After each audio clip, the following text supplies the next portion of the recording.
Welcome to Shakambari Jyotishalayam. So మనం successful గా లగ్న సిరీస్ అనేది కంప్లీట్ చేసుకున్నాం. సో 12 లగ్నాలకి కలిసి వచ్చే దశలు ఏంటి, కలిసి వచ్చే ఆ, గ్రహాలు ఏంటి అనేది చూసాము. సో దానికి కొనసాగింపుగా ఇప్పుడు ఒక మనిషి యొక్క లగ్నం వీక్ అయింది. వీక్ అయినప్పుడు లేదా బలహీనమైనప్పుడు ఆ వ్యక్తి యొక్క పురోగతి ఎలా ఉంటుంది అనేది సబ్జెక్ట్. సో ఆ సబ్జెక్ట్ లోకి వెళ్ళే ముందు సుధాకర్ సార్ ముందుగా ప్రార్థన. ఓం గం మహాగణాధిపతయే నమః. ఓం శ్రీ మాత్రే నమః. ఓం శ్రీ గురుభ్యో నమః. శాకంబరి జ్యోతిషాలయం ప్రేక్షకులకు స్వాగతం, సుస్వాగతం. సార్ ఇప్పుడు మన దగ్గరికి జ్యోతిష్యం చూపించవలసిన మనం ఏమంటే నీ లగ్నం బలంగా ఉందంటారు. కొంతమందికి లగ్నం బలహీనంగా ఉంది, జాగ్రత్త తీసుకోండి అంటారు.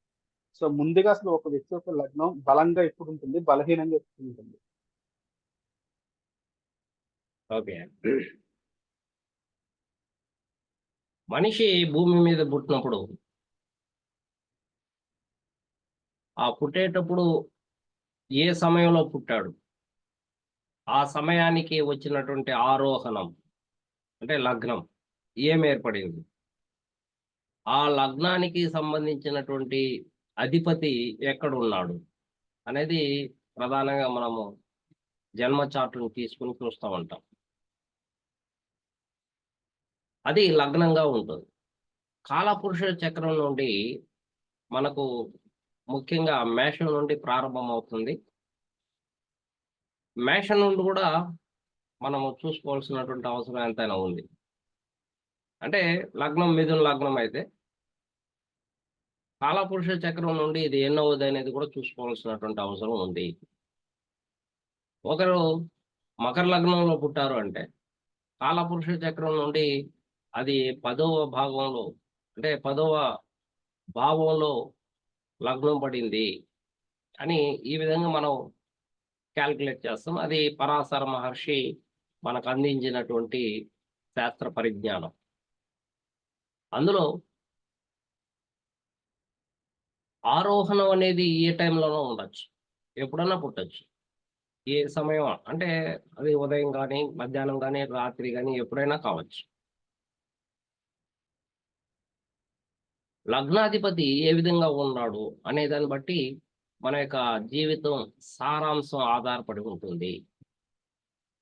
ఈ లగ్నం అనేది మన యొక్క వ్యక్తిత్వము, లక్షణాలు, రూపము, రూపము, స్వభావం, ముఖ్యంగా స్వభావం. సో వీటినన్నింటినీ తెలియజేసేటువంటిది లగ్నం అవుతోంది. కాబట్టి పుట్టేటువంటి పిల్లవాడు ఎలా ఉన్నాడు, ఏ విధమైనటువంటి రూపంతో ఉన్నాడు, ఏ విధమైనటువంటి లక్షణాలు అలవాటుతాయి, ఏ విధమైనటువంటి స్వభావం కలిగి ఉంటాడు అనేది మనం లగ్నాన్ని బట్టి అంచనా వేస్తాం. ఆ విధంగానే జీవితం కూడా ఉంటుంది. ఒక జ్యోతిష్కుని దగ్గరికి వెళ్ళినప్పుడు జన్మ చార్టును తీసుకుని నీ యొక్క లగ్నం బలంగా ఉంది, బలహీనంగా ఉందా అని చెప్పగలుగుతాడు. అదేవిధంగా నేను లగ్నము, లగ్నాధిపతిని రెండింటినీ బేరీజు వేసుకొని అతని పరిస్థితి ఏంటనేది అంచనా వేయగలుగుతాడు. కాబట్టి ఒక జ్యోతిష్కుడు ఆ విధంగా చెప్పినప్పుడు బలహీనమైన అన్నటువంటి లగ్నము లేదా లగ్నాధిపతి అని చెప్పినప్పుడు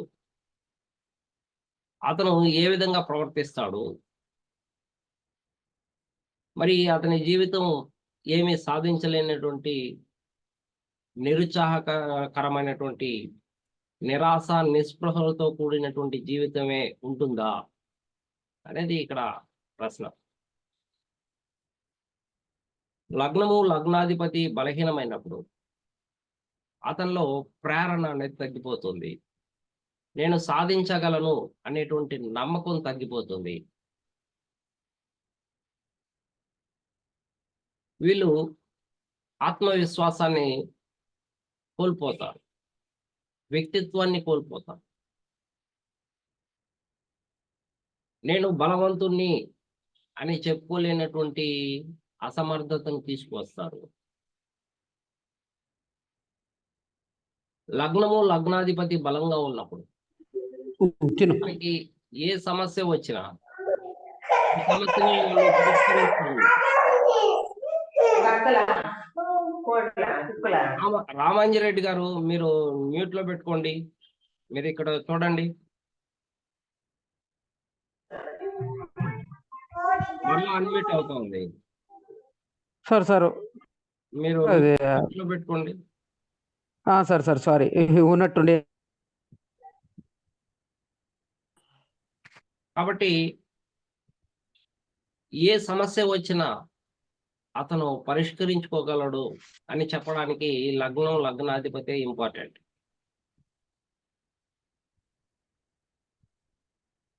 జీవితంలో ఎన్నో ఒడిదుడుకుల్ని ఎదుర్కోవాల్సినటువంటి ఆవశ్యకత ఉంది. సమస్యలు వస్తాయి, అది బిఫోర్ మ్యారేజ్ లేదా ఆఫ్టర్ మ్యారేజ్ కావచ్చు. బిఫోర్ మ్యారేజ్ పోరాడాల్సినటువంటి ఆవశ్యకత ఉంది. జీవితం కోసం, మనుగడ కోసం పోరాడాలి. చదువుకోవాలన్నా, అతనికి కాన్సన్ట్రేషన్ కుదరాలన్నా, అతను ఉద్యోగంలో స్థిరపడాలన్నా, ఉద్యోగంలో విజయాన్ని సాధించాలన్నా అతనికి ముఖ్యంగా లగ్నాధిపతి బలంగా ఉండాలి. ఆఫ్టర్ మ్యారేజ్ వచ్చేటువంటి ఆటంకాలు అడ్డంకుల్ని ఎదుర్కోవడానికి కావలసినటువంటి బలము, శక్తి సామర్థ్యాలు ఇవన్నీ కూడా అతనికి ఉండాలి. అప్పుడు ఆ సమస్యల్ని సాల్వ్ చేసుకోగలుగుతాడు. అంటే స్వతంత్రంగా ఆలోచించగలుగుతాడు. స్వతంత్రమైనటువంటి ఆలోచనలతో అన్ని సమస్యలని పరిష్కరించుకోవడానికి ముందుకు రాగలుగుతాడు. అదేవిధంగానే పిల్లల్లో వచ్చేటువంటి సమస్యలను కూడా అతను అధిగమించగలుగుతాడు. అనారోగ్యం వచ్చింది, దిగులు పడ్డాడు, అతను ఏదైనా సాధించడానికి ముందుకు వస్తాడు. అదే లగ్నాధిపతి బలహీనంగా ఉంటే అతను అన్నిటికీ దిగులు పడిపోతాడు. నేను సాధించలేనేమో, నేను ఏమి చేయలేనేమో అనేటువంటి దిగులుతో ఉంటాడు. అనారోగ్యం వచ్చింది, ఇంట్లోనే ఒక 10 రోజులైనా ఉంటాడు, నాకేం కాదులే అనుకుంటాడు. ఒకవేళ వెళితే అంత డబ్బు ఖర్చు అవుతుంది అనేసి ఊహిస్తాడు. ఇలా ఎన్నో కన్ఫ్యూషన్స్తో సతమతం అవుతూ ఉంటాడు లగ్నాధిపతి బలహీనం అయితే. కాబట్టి ఇటువంటి వారికి పరిష్కారం ఏంటి అంటే, అతని యొక్క లగ్నము లగ్నాధిపతి 10 డిగ్రీల నుండి 22 డిగ్రీల లోపు పడిందా అతను బలవంతుడు. అంటే 10 డిగ్రీల నుండి 22 డిగ్రీల మధ్యలో లగ్నాధిపతి ఉన్నట్లయితే అతను ఆ లగ్నాధిపతి బలంగా ఉన్నాడు అనేసి అర్థం. ఎలా బలహీనంగా ఎలా బలంగా ఎలా ఉన్నాడు అని మనం అర్థం చేసుకోవాలంటే ఈ డిగ్రీలు తీసుకుంటాం మనం. 10 డిగ్రీల లోపు ఉన్నాడు అంటే దాని అర్థం ఏంటంటే అది శిశువును పోలి ఉంటుంది, లేదా బాల్యాన్ని పోలి ఉంటుంది. కాబట్టి శిశువు అంటే అతనికి ఇంకొకరు సహాయం చేయాలి, సేవ చేయాలి. సహాయమే కాదు, సేవ కూడా చేయాలి. ఇప్పుడు చూడండి, తల్లి బిడ్డని లాలిస్తుంది, పాలిస్తుంది. శిశువు తనకు తను ఏమి చేసుకోలేడు, అన్ని పనులు కూడా తల్లి చేస్తుంది. బాలుడు కూడా అతని పనులు కొన్ని చేసుకుంటూ చాలా పనులు ఇతరుల మీద ఆధారపడతాయి. కాబట్టి 0 to 10 degrees మధ్యలో ఉన్నటువంటి లగ్నాధిపతి బలహీనుడే అని చెప్పచ్చు. కాబట్టి 10 డిగ్రీల నుండి 22 డిగ్రీల వరకు ఎవరికైతే లగ్నాధిపతి ఉంటాడో అది బలమైనటువంటి లగ్నాధిపతి. ఏ సమస్యనైనా పరిష్కారం చేసుకోగలిగినటువంటి లగ్నాధిపతి, దేన్నైనా సాధించగలిగేటువంటి లగ్నాధిపతి అని చెప్పచ్చు. మరి 22 డిగ్రీల నుండి 30 డిగ్రీల మధ్యలో ఉంటే ఆ గ్రహం ఏమవుతుంది అంటే వృద్ధుడు లేదా మరణం. అంటే ఈ రెండు కూడా ఏమీ సాధించలేదు. ముసలి వాళ్ళు అయిపోయిన తర్వాత కూడా వాళ్ళు ఇతరుల మీద ఆధారపడతారు. కాబట్టి అలాంటి బలహీనమైనటువంటి లగ్నాలు, లగ్నాధిపతి ఉన్నప్పుడు మనము కొన్ని చర్యలు తీసుకోవాల్సినటువంటి అవసరం ఉంది. ప్రేరణ తీసుకోవాలా, ఇతరుల నుండి మనము ప్రేరణ పొందాలా. ఏ విధంగా అయితే శిశువు తల్లి నుండి సహాయ సహకారాలను పొందుతాడో, ఆ విధంగానే లగ్నాధిపతి సరిలేనప్పుడు ప్రేరణ తీసుకోవాలి, ఇతరుల దగ్గర నుండి ప్రేరణ పొందాలి. 3 మంత్స్కి ఒకసారి వీళ్ళు మోటివేషన్ లేదా కౌన్సిలింగ్ అనేది ఇతరుల నుండి తీసుకోవాల్సినటువంటి అవసరం ఉంది. డైరెక్షన్ తీసుకోవాలి. అలా తీసుకున్నప్పుడు వీళ్ళ జీవితంలో వచ్చేటువంటి సమస్యలను వీళ్ళు పరిష్కరించుకోగలుగుతారు. అంతేకాకుండా ఈ జన్మ చార్టును మనం పరిశీలించేటప్పుడు లగ్నాధిపతి వీక్గా ఉంటే దశమాధిపతిని కూడా చూడాలి. అంటే దశమం అంటే ఏంటంటే అది మధ్యాహ్నం, మిట్ట మధ్యాహ్నం. రవి బలవంతుడు, దిగ్బలాధిపతి పొందుతాడు రవి కుజుడు దశమం. కాబట్టి అటువంటి దశమాధిపతి బలవంతుడా అనేది కూడా చూసుకోవాలి. ఒకవేళ దశమాధిపతి బలవంతుడైతే దాని యొక్క కారకత్వాలతో జీవితంలో ముందుకు రావచ్చు. భయపడాల్సిన అవసరం లేదు, దిగులు పడాల్సినటువంటి అవసరం లేదు. కాబట్టి లగ్నాధిపతి ఎంతో అంతకన్నా ఎక్కువ దశమాధిపతి కూడా. కాబట్టి లగ్నాధిపతి వీక్గా ఉంటే దశమాధిపతిని మనల్ని రక్షిస్తాడు. మనకు పేరు ప్రతిష్టలు ఊరికే రావుగా. సో బలంగా ఉన్నప్పుడే అది సాధ్యమవుతుంది. కాబట్టి దశమాధిపతి కూడా పోరాడేటువంటి తత్వం ఉంది. వృత్తి ఉద్యోగ వ్యాపారం చేసేటువంటి మార్గాల్ని అన్వేషించగలుగుతాడు, వాటిని చేయగలుగుతాడు. అంటే దాని అర్థం ఏంటంటే సామర్థ్యం ఉంది ఇతనికి, ఇతనిలో సామర్థ్యం ఉంది, ఇతను ఏదైనా కూడా సాధించగలుగుతాడు అనేటువంటి ఒక గట్టి నమ్మకం ఇచ్చేది ఏంటంటే దశమాధిపతి. కాబట్టి లగ్నాధిపతి వీక్గా ఉన్నప్పుడు దశమాధిపతిని చూసుకోవాలా జన్మ చార్ట్లో. ఒకవేళ రాశి చక్రంలో కానీ లగ్నాధిపతి బలహీనుడైతే నవాంశ చక్రంలో లగ్నాధిపతి ఎక్కడున్నాడు అనేది చూసుకోవాలి.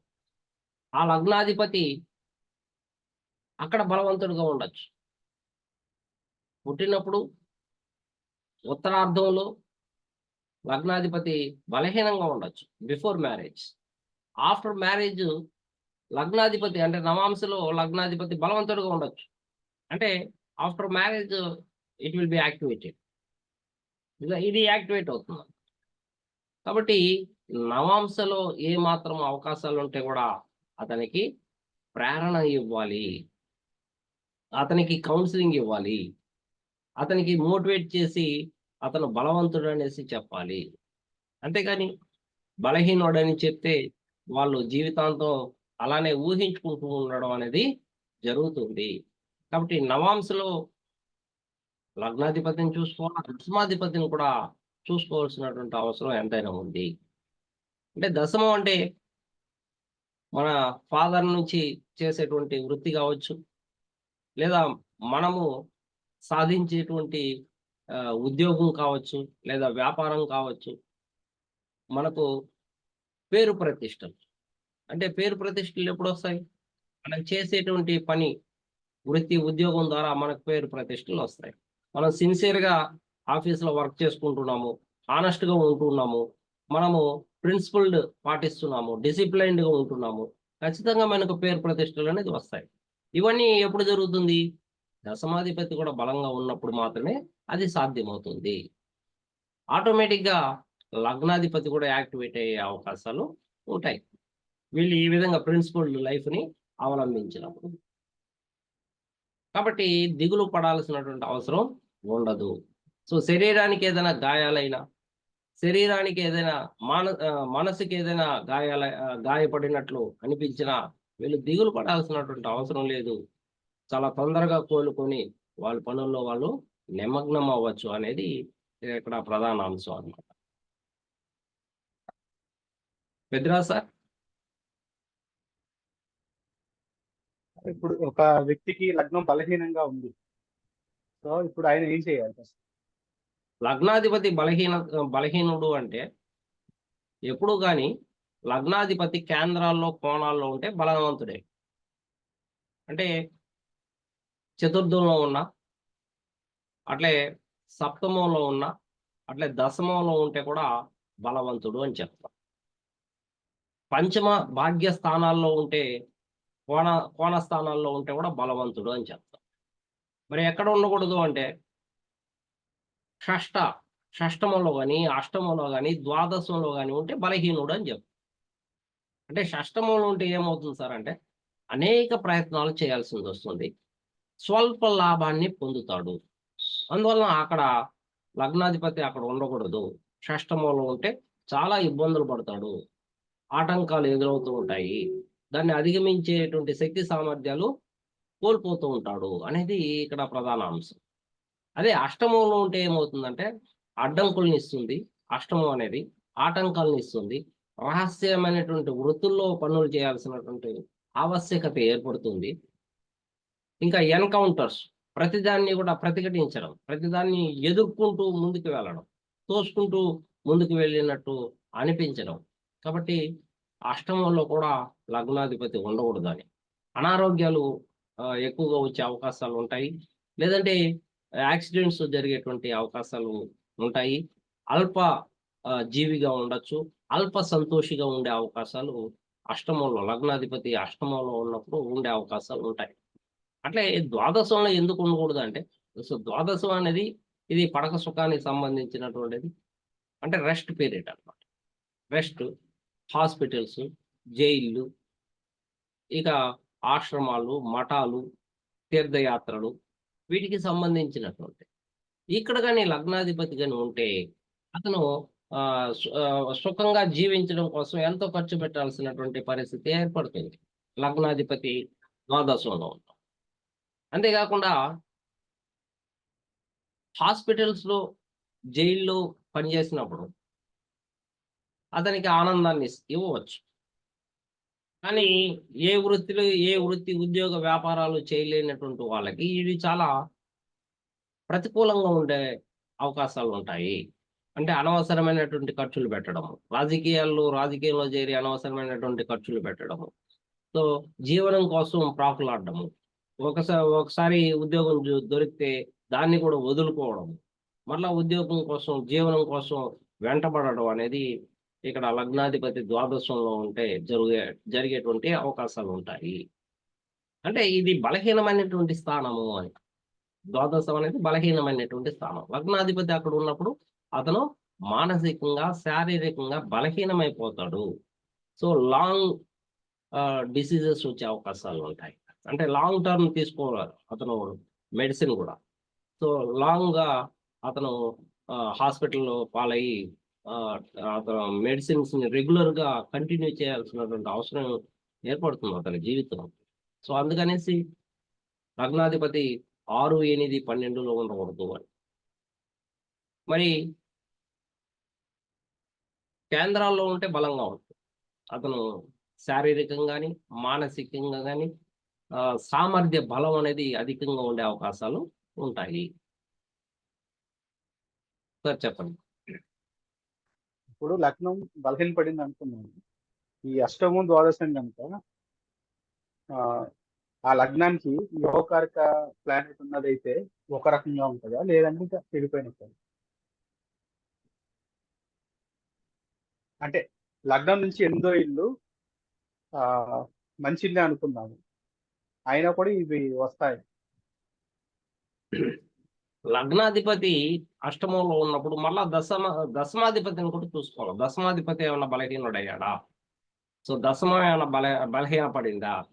మరి 2 కూడా బలహీనపడ్డప్పుడు అప్పుడు అతనికి పూర్తి ప్రేరణ కల్పించాల్సినటువంటి అవసరం ఉంటుంది. లేదంటే అతను తప్పుడు నిర్ణయాలు తీసుకుని తప్పుడు దారిలో వెళ్ళి చాలా నష్టపోయేటువంటి అవకాశాలు ఉంటాయి. అందువలన ఆ చార్ట్లో ఎక్కడ ఉంది అనేది గమనించాల్సినటువంటి అవసరం ఉంది. తర్వాత ఇప్పుడు లగ్నాధిపతి పూర్తిగా చెడిపోయాడు, అతని జీవితంలో పురోగతి అనేది ఉండదు. మరి అదే ఎంతసేపు చెప్పింది అదే కదా. లగ్నాధిపతి చెడిపోయినప్పుడు దశమాధిపతిని కూడా చెడిపోతే అప్పుడు మాత్రమే పురోగతి అనేది లభించదు. లగ్నాధిపతి చెడిపోయినా, లగ్నం చెడిపోయినా దశమాధిపతి దశమం బాగు ఉంటే అతను పూర్వపుణ్య ఫలితం వలన అతను ఖచ్చితంగా భాగ్యస్థానం లక్ అదృష్టం వలన అతను ఖచ్చితంగా ఈ జీవితంలో కూడా పురోగతి సాధించగలుగుతాడు అనేది ప్రధాన అంశం అన్నమాట. సో దశమాధిపతి కూడా వీక్ అయినప్పుడు మాత్రమే ఆ చార్టు మళ్ళా నవాంశను కూడా చూసుకోవాల్సిన అవసరం ఉంది. నవాంశలో కూడా లగ్నాధిపతి దశమాధిపతి మరి ఈ 4 ఇండ్లు కూడా రాశి చక్రంలోను నవాంశలోను చెడిపోయినప్పుడు మాత్రమే అతను పూర్తిగా జీవనానికి పనికిరాడు, అంటే సంపాదించలేడు, సాధించలేడు జీవితంలో అని చెప్పచ్చు. లేదంటే ఏ మాత్రం ఈ 4 ఏళ్లలో ఏ మాత్రము ఏ ఒక్క ఇల్లు బాగున్నా కూడా సరే అతను ఏదో ఒక రకంగా జీవనాన్ని కొనసాగించగలుగుతాడు, సాధించగలుగుతాడు అనేసి చెప్పచ్చు. సార్ ఇప్పుడు ఇప్పుడు మన D1 లోని ఒక లగ్నాధిపతి ఉంటారు కదా సార్, అలాగే ఇప్పుడు D9 లో ఉంటారు. ఇప్పుడు మనం లగ్నము అంటే రెండిట్లోని మనం చూసుకుంటాం కదా, అప్పుడు మనం దేన్ని బలంగా తీసుకోమంటారు? నవాంశనే మనం బలంగా తీసుకోమంటారు? బలంగా ఉంది లేదు నవాంశ అనేది ఎప్పుడు యాక్టివేట్ అవుతుంది? ఒక వ్యక్తి ఉన్నత చదువులు చదివినప్పుడు అప్పుడు నవాంశ యాక్టివేట్ అవుతుంది. లేదా అతనికి మ్యారేజ్ అయింది అప్పుడు యాక్టివేట్ అవుతుంది. కాబట్టి ఉన్నత చదువులు చదివిన, ఒక బిజినెస్ చేసిన, ఒక మ్యారేజ్ చేసుకున్న అతనికి నవాంశ అనేది యాక్టివేట్ అవుతుంది. అదేవిధంగానే D1 చార్ట్లో లగ్నాధిపతి ఎక్కడ ఉన్నాడు? 6, 8, 12లో ఉన్నాడు అంటే D1 చార్ట్లో. అప్పుడు D9 చార్ట్లో ఇదే రాశి చక్రంలో ఉన్నటువంటి లగ్నాధిపతి అక్కడ ఎక్కడున్నాడు అనేది చూసుకోవాలి. నవాంశలో ఎక్కడున్నాడు, అక్కడ కూడా 6, 8, 12లో పడ్డాడా, అప్పుడు పూర్తిగా చెడిపోయినట్టే లెక్క. మళ్ళా ఈ నవాంశలో ఉన్నటువంటి లగ్నాధిపతి ఎక్కడున్నాడు, నవాంశలో ఎక్కడున్నాడు అనేది చూసుకోవాలి. సో ఆ విధంగా రెండింటిని కూడా మనం విశ్లేషణ చేసిన తర్వాతనే మనం 10కి వెళ్తాం. సో దశమానికి వెళ్తాం అన్నమాట. సో దశమ స్థానాధిపతిని కూడా మనం ఇదే విధంగా విశ్లేషణ చేసుకోవాల్సిన అవసరం ఉంది. D1 చార్ట్ లో ఉన్నటువంటి దశమాధిపతి D9 చార్ట్ లో ఎక్కడ ఉన్నాడు? 6, 8, 12లో పడ్డాడు, ఓకే, అంటే దశమాధిపతి కూడా చెడిపోయినాడు అని మనం విశ్లేషణ చేస్తాం. ఇక్కడ నవాంశలో ఉన్నటువంటి దశమాధిపతి ఎక్కడ ఉన్నాడు? అక్కడ కేంద్రాల్లో కానీ కోణాల్లో కానీ బలంగా ఉంటే ఇతను ఏదో రకంగా జీవనాన్ని కొనసాగిస్తాడు, భయపడాల్సినటువంటి అవసరం లేదనేటువంటిది అతనికి ప్రేరణ అందించాల్సినటువంటి అవసరం ఉంది. సో లగ్నాధిపతి వీక్ అయిపోయినాడు కాబట్టి నువ్వు జీవితంలో ఏమి సాధించలేవు అనేసి పంపడం కంటే కూడా దశమాధిపతిని కూడా మనం అబ్జర్వ్ చేయాల్సినటువంటి అవసరం చాలా ఉంది.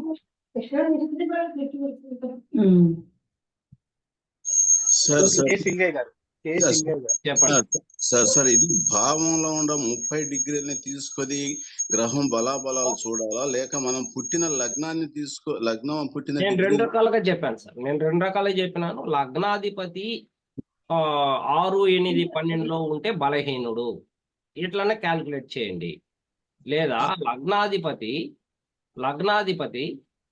ఎన్ని డిగ్రీల్లో ఉన్నాడు, 10 డిగ్రీల లోపు ఉన్నాడా లేకుంటే 22 డిగ్రీల పైన ఉన్నాడా అనేది మనం చూస్తే దాన్ని బలహీనతను బట్టి మనం చెప్పచ్చు. అదే సార్, అదే రాశిలో 30 డిగ్రీలు తీసుకోవాలా? రాశిలోనే చూస్తాం. డిగ్రీస్ అన్ని కూడా రాశినే ప్రామాణికంగా తీసుకుంటాం అన్నమాట. మనం పుట్టిన లగ్న డిగ్రీ దగ్గర నుంచి కాదు. లగ్నాధిపతి ఎన్ని డిగ్రీలో పడ్డాడు అనేది మనం చూసుకోవాలి, అంతేకాని లగ్నం నుండి ఎన్ని డిగ్రీలు కాదు. అది కాదు సార్, లగ్నంలో మనం 17 డిగ్రీలో పడ్డాము, మన జన్మ వచ్చింది అనుకోండి, అక్కడి నుంచి అది లగ్నాన్ని పరిశీలించేటప్పుడు లగ్నం ఎన్ని డిగ్రీలో పడింది అని చూసుకుంటాము. అదే సార్, అక్కడి నుంచి 30 డిగ్రీలో బలాబలాలు చూడాలా? లేకపోతే కాదు సార్ లగ్నాధిపతి ఎక్కడ ఒక 10 ఇంట్లో ఉన్నాడు అనుకోండి, మీ లగ్నాధిపతి ఎన్ని డిగ్రీలో ఉన్నాడు అనేది చూసుకోవాలి. మీకు ఇప్పుడు అన్ని యాప్లో చేసినాయి, మీకు కొడతనే డిగ్రీస్ తో పాటు అక్కడ లగ్నాధిపతి డిగ్రీలు చూపించేస్తాడు. ఆ డిగ్రీ 10 డిగ్రీల లోపు ఉందా, 22 డిగ్రీల పైన ఉన్నాడా ఓకే, రాశిలో ఉన్న అంటే రాశిలోనే చూసుకోవాలి. రాశి చూపిస్తుంది మనకు. నవాంశలో మనకు డిగ్రీలతో పని లేదు కదా. ఇది జన్మలో కూడా మన పుట్టిన డిగ్రీలని చూడకూడదు. అవును. డిగ్రీలు. అంతే. Okay okay sir, thank you sir, thank you. Sir ఇప్పుడు ఇంకొక క్వశ్చన్ సరే. రాణి గారు అడుగుతున్నారు. లగ్నము బలహీనపడింది, ఉమ్. దశాంశలో కూడా ప్లానెట్ లేదు. దశాంశ్ దశమంలో దశాంశం కాదు, దశమంలో కూడా ప్లానెట్ లేదు. దాన్ని ఎలా చూడాలి? ప్లానెట్ లేకపోవడం కాదు, ప్లానెట్ అంటే ఆ దశమాధిపతి ఎక్కడున్నాడు అది చూడాలి. దశమంలో నీకు ప్లానెట్ ఉండాల్సిన పని లేదు. దశమంలో ఏ ప్లానెట్ ఉండాలి అంటే అప్పుడు ఆ స్థానం బలమా కాదా అనేది చెక్ చేసుకోవడానికి మనం చూస్తాం. దశమాధిపతి ఎక్కడున్నాడు అలా చూసుకో. ఇప్పుడు దశమంలో మీరు చెప్పినట్టు అష్టమాధిపతి ఉన్నాడు అనుకోండి. అష్టమాధిపతి మనం అనుకున్నట్టు పాపి. ఈ పాపి ఇక్కడ దశమంలో ఉన్నాడు అంటే ఏమి? అతను వృత్తి ఉద్యోగ వ్యాపారాలకి ఆటంకాలను కలిగిస్తాడు. ఆ దశలు జరిగేటప్పుడు, ఆ దశలు ఆ భుక్తులు జరిగేటప్పుడు ఇది తప్పకుండా అతనికి చెడ్డ పేరు తీసుకువస్తుంది. అతను ఒక జాబ్ నుంచి వదిలి ఇంకొక జాబుకు వెళ్ళాలనేటువంటి ప్రయత్నం ఉంటుంది. అక్కడ అతనికి చెడ్డ పేరు రావడం వలన ఆ ప్లేస్ ను వదిలేయాలని భావిస్తాడు, లేదా జాబ్ని చేంజ్ చేయాలనేసి భావిస్తూ ఉంటాడు. తప్పకుండా అతనికి సమస్యను తీసుకువస్తుంది. అదే దశమాధిపతి మీకు కేంద్రాల్లో కానీ కోణాల్లో కానీ ఉంటే బలవంతుడే అని చెప్పచ్చు. కాబట్టి ఆ దశమాధిపతిని కూడా తీసుకొని మనము అతని యొక్క బలము బలహీనతల్ని గుర్తించవచ్చు అనేది ఇక్కడ అంశం. ఓకే, ఎవరికైనా డౌట్స్ ఉన్నాయండి? ఆన్సర్ గుడ్ ఈవినింగ్ చేశారు ఉంటారా? సార్ దశమాధిపతి షష్టంలో ఉండి వచ్చి పొందింటే అది మనం బలహీనుడిగానే చూడాలి సార్. అంతే కదా. దశమాధిపతి అష్టమంలో ఉన్నాడు అంటే అది కూడా ఆటంకాలను కలిగిస్తుంది. దశమాధిపతి ఆ దశ అప్పుడు ఆ భుక్తి అప్పుడు వాళ్ళు జాగ్రత్తలు పాటించాలి. ఉచ్చ స్థానం అయినా కూడా మనం జాగ్రత్తలు చూసుకోవాలి సార్. ఎవరు? దశమాధిపతి అష్టమంలో ఉచ్చుడైతేనా? షష్టంలో శని ఉచ్చంలో ఉన్నప్పుడు దశమాధిపతి షష్టంలో వచ్చి అయినప్పుడు కూడా మనం కొంచెం బలహీనుడిగానే పరిగణించాలి సార్. అంతే కదా. దశమాధిపతి షష్టమంలో ఉన్నప్పుడు ఉద్యోగంలో బాగా పేరు ప్రతిష్టలు వస్తాయి అతనికి. అంటే ఎక్కువగా కష్టపడాల్సింది వస్తుంది, ఎక్కువగా కష్టపడుతూ ఉంటాడు, ఇతరుల పనులు కూడా తీసుకుని కష్టపడుతూ ఉంటాడు అనమాట. సో అందువల్ల అతనికి పేరు ప్రతిష్టలు అనేది వస్తాయి. కానీ షష్టమం కాబట్టి పర్లేదు. 8, 12 కంటే షష్టమం అనేది పర్లేదు. అంటే షష్టమం అంటే ఏంటంటే ఇది మరలా తిరిగి చేయాల్సినటువంటిది పని అక్కడ. అందువల్ల షష్టమం అంటే అతనికి ఖచ్చితంగా అక్కడ శత్రువులు ఉంటారు, అక్కడ రోగం ఉంటుంది, అక్కడ అతనికి రుణము ఉంటుంది. వాటిని అన్నింటినీ కూడా అధిగమిస్తాడు అనేది చెప్పడానికి దశమాధిపతి ఉచ్చుడైనప్పుడు, షష్టమంలో ఉచ్చుడైనప్పుడు జరిగే విషయం. Thank you sir. సార్ అడుగుతుంటే ఒకటి వచ్చింది. అయితే లగ్నాధిపతి అష్టమంలో కానీ షష్టంలో కానీ 12లో కానీ ఉన్నాడు. వాటి మీద శుభగ్రహం దృష్టి లగ్నం మీద కానీ అష్టమం మీద కానీ ద్వాదశం మీద. శుభగ్రహం అంటే కేంద్రాధిపతి కానీ లేదా దశమాధిపతి కానీ చూసినప్పుడు కొంత వెసులుబాటు ఉంటుంది. అంటే ఇంతకుముందు చెప్పుకున్నట్లు నిరాశ నిస్పృహలు ఆటంకాలు అడ్డంకుల్లో కొంత వెసులుబాటు ఉండేదానికి అవకాశం ఉంటాయి, తగ్గుతాయి. అంటే ఆ ప్రభావం అనేది, నష్టం యొక్క ప్రభావం, కష్టాల యొక్క ప్రభావం అనేది కొంత తగ్గే అవకాశాలు ఉంటాయి, కానీ లేకుండా మాత్రం ఉండదు. అంటే వచ్చిన తర్వాత దాని యొక్క తీవ్రత అనేది తగ్గుతుంది, రాకుండా ఉండే అవకాశం అయితే ఉండదు. సో వచ్చి మరలా దాని యొక్క తీవ్రత అనేది తగ్గుతుంది అనేది తీవ్రతను అంచనా వేయడానికి ఉపయోగపడుతుంది. అన్మిట్ చేసి అడగండి రామాంజీ రెడ్డి గారు. సార్ నమస్తే సార్. దశమాధిపతి 7లో ఉంటే ఎట్లా ఉంటుంది సార్? దశమాధిపతి 7లో 7లో దశమాధిపతి సప్తమంలో ఉన్నప్పుడు వాళ్ళు బిజినెస్ చేయాలి. ఉద్యోగం అంటే ఉద్యోగం అన్నప్పుడు వీళ్ళు ప్రైవేట్ ఉద్యోగం అనేది బెటర్ గా ఉంటుంది. ప్రైవేట్ ఉద్యోగం ఉంటుంది. లేదా అంటే ప్రైవేట్ అవును సార్. ఉద్యోగం లేదా బిజినెస్ లో బాగా కలిసి వస్తుంది వీళ్ళకి. ఆ, అదే సార్ దశమము మీనమైంది సార్. దశమాధిపతి మళ్ళీ ధనస్సులోనే ఉన్నారు అట్లా. దశమాధిపతి ఏ లగ్నము? ద- అవును సార్, మీన లగ్నం, మిథున లగ్నం మీన సార్. లగ్నానికి దశమాధిపతి దశమంలో మిథున లగ్నం మీ వాయిస్ మిథున బాగా లగ్నం సార్, ఎక్కువ మిథున వస్తుంది. లగ్నం. మిథున లగ్నానికి దశమాధిపతి దశమంలో ఉన్నప్పుడు కేంద్రాధిపతి కేంద్రంలో ఉన్నప్పుడు ఇతను బలవంతుడే కదా, మంచి పేరు ప్రతిష్టలు ఉండే అవకాశాలు ఉంటాయి, న్యాయంగా ధర్మంగా నడుచుకునేటువంటి అవకాశాలు ఉంటాయి. సో మానసికంగా వీళ్ళు చాలా గట్టి వాళ్ళు అని చెప్పచ్చు. అంటే ఇతరులకి మార్గదర్శకత్వం వహించేటువంటి ఒక గొప్ప స్థాయిలో ఉంటారు వాళ్ళు, ఎక్కడున్నా, ఏ ఉద్యోగంలో ఉన్నా, ఏ వ్యాపారంలో ఉన్నా. ఇక్కడ ఆ సప్తమాధిపతి అట్లే షష్టమాన్ని కూడా చూసుకోవాలి. అతను ఉద్యోగం చేస్తాడా వ్యాపారం చేస్తాడా అనేది మన షష్టమాన్ని కూడా, షష్టాధిపతిని కూడా మనం చూస్తాం అన్నమాట. సో ఇతనికి మొత్తానికి ఇతనికైతే ఈ ఉద్యోగంలో కానీ వ్యాపారంలో కానీ మంచి పేరు ప్రతిష్టలు ఉండే అవకాశాలు ఉంటాయి. ఈ దశమాధిపతి దశమంలో ఉన్నప్పుడు బలవంతుడని చెప్పాలి. ఓకే, లాస్ట్ క్వశ్చన్ కంక్లూడ్ చేద్దాం. సార్ క్వశ్చన్ ఏం లేదు, కంప్లీట్ చేద్దామా? సార్ చెప్పండి. సార్ సార్ ఇంకోటి సార్. సార్ లగ్నాధిపతి లాభస్థానంలో ఉన్నాడు సార్. ఉమ్. లగ్నాధిపతి లాభస్థానంలో ఉన్నారు సార్, అది ఎట్లుంటుంది సార్? లగ్నాధిపతి లాభస్థానంలో ఉంటే మంచిదే కదా. ఇప్పుడు లగ్నాధిపతి మంచిదేనా సార్? లాభస్థానం అనేది ఏంటది?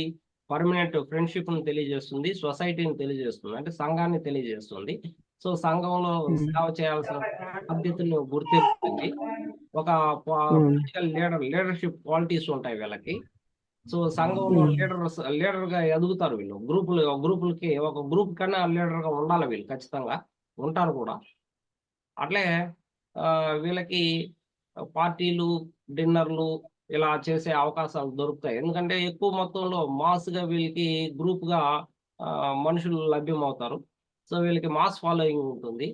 లాభాలు అనేది బాగా గడిస్తారు అనమాట వీళ్ళు. ఓకే, లగ్నాధిపతి okay sir. Okay, thank you sir. Okay, thanks for watching Shakambari Jyotishalayam. So ఈ వీడియో కనుక లైక్ చేస్తే వీడియో లైక్ చేయండి, షేర్ చేయండి, శాఖాంబరి సబ్స్క్రైబ్ చేసుకోండి.